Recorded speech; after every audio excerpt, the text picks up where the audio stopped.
Imagine waking up disoriented, hearing voices no one else could hear, the walls of your world suddenly unfamiliar, the people around you speaking in a language you can no longer trust.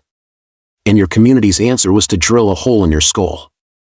It sounds impossible to survive. And yet, a striking number of ancient skulls, pulled from burial sites around the world, show exactly that. Bone that healed, smooth and rounded at the edges, evidence of a body that lived on for years after the procedure. So what were they actually trying to do? This wasn't random. It wasn't panic, or punishment, or an accident of violence. It was based on a very specific belief about what was happening inside the mind. Long before psychiatry existed as a science, every society on Earth still had to face the same reality. Some people suffered in ways no one around them could see or explain, their pain invisible, their behavior unpredictable, leaving families and communities searching for any explanation that made sense of what they were witnessing. And across thousands of years, the answers humans reached for swung constantly between two poles, the supernatural and the medical, often existing side by side rather than one replacing the other. The very first explanation humans reached for wasn't medical at all. It was spiritual. Trepanation, the act of cutting or drilling an opening directly into the skull, dates back to roughly 6,500 BCE. And remarkably, this wasn't confined to one culture, one region, or one moment in history. It developed independently across Europe, the Americas, Africa, and the Pacific, communities with no contact with one another, somehow arriving at a strikingly similar practice.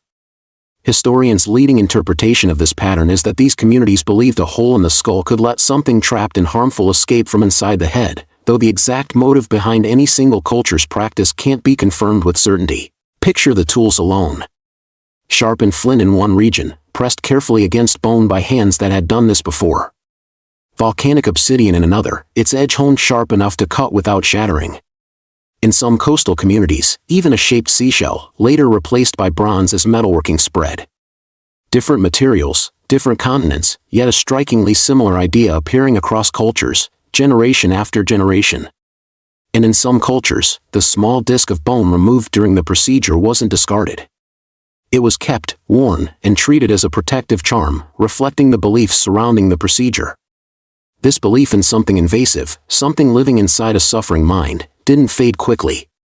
It shaped how entire civilizations understood mental distress, including one of history's most advanced early societies. In ancient Egypt, mental illness was largely understood through a spiritual lens, attributed to the anger of the gods or the influence of demonic forces. Treatment followed that same logic: ritual, prayer, appeals to divine mercy, incense drifting through temple chambers as priests sought to restore balance between a suffering mind and the forces believed to be pressing down on it. But alongside this spiritual framework, Egyptian practice included something genuinely striking for its era.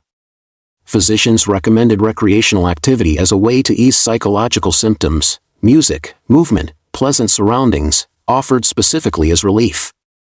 It wasn't a rejection of the supernatural explanation. It sat right beside it, a strikingly humane detail tucked inside a worldview still rooted in gods and spirits. In Greece, someone would come along and challenge that spiritual explanation entirely, and in doing so, accidentally invent one of history's strangest medical theories. Hippocrates offered something the world hadn't fully articulated before, a theory of mental illness with no gods, no spirits, no possession involved at all. In his framework, the body operated through a balance of four fluids, or humors, and mental illness emerged when that balance broke down, a physical imbalance rather than a spiritual punishment, something to be corrected through observation and care rather than appeased through ritual. His treatments followed accordingly: shifts in diet, rest, changes meant to restore the body's internal equilibrium rather than appease an angry deity. But Hippocrates' science carried its own strange blind spots. He believed that in women, the womb itself could physically move through the body, wandering, and that this movement could directly cause psychological symptoms, a theory that gave rise to the word hysteria, derived from the Greek word for womb. Hippocrates had rejected the language of gods and spirits entirely. And yet, he remained a firm believer in trepanation, the exact same skull-drilling procedure practiced thousands of years before him. So had anything really changed, or had the explanation simply been dressed in new language? Centuries later, a genuinely revolutionary shift happened, not in Europe, but across the Islamic world. Beginning in the 8th century, dedicated institutions called Bimaristans began appearing across major cities, the earliest founded in Damascus in 706 CE. These weren't holding cells or houses of punishment. They were hospitals, purpose-built, and funded through state and charitable support specifically so that treatment remained free, regardless of a patient's wealth or social standing. Picture a calm ward inside one of these institutions.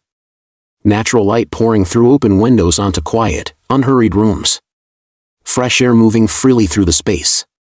The sound of running water, deliberately built into the architecture, its steady rhythm meant to settle a restless mind rather than simply decorate a courtyard. Music was played gently in the background, not as decoration, but as a genuine therapeutic tool, used intentionally to soothe patients experiencing psychological distress. And among those working within these institutions were some of history's earliest documented female physicians, treating patients as part of a system built around comfort, dignity, and care. While one part of the world was constructing hospitals designed around comfort and healing, another part of the world was about to move in the exact opposite direction. In medieval Europe, mental illness was reframed once again, no longer physical imbalance, no longer something to house and treat gently, but evidence of sin, demonic possession, or witchcraft. By the 13th century, individuals experiencing mental illness, disproportionately women, faced genuine persecution, swept into suspicion and accusation simply for behavior their communities couldn't explain any other way, whispered about by neighbors, dragged before tribunals for symptoms no one around them had the language to understand. Two physicians, Johann Weyer and Reginald Scott, writing in the 16th century, argued forcefully against this trend, insisting that many of the people being labeled and punished as witches were, in reality, individuals suffering from mental illness who needed help, not condemnation.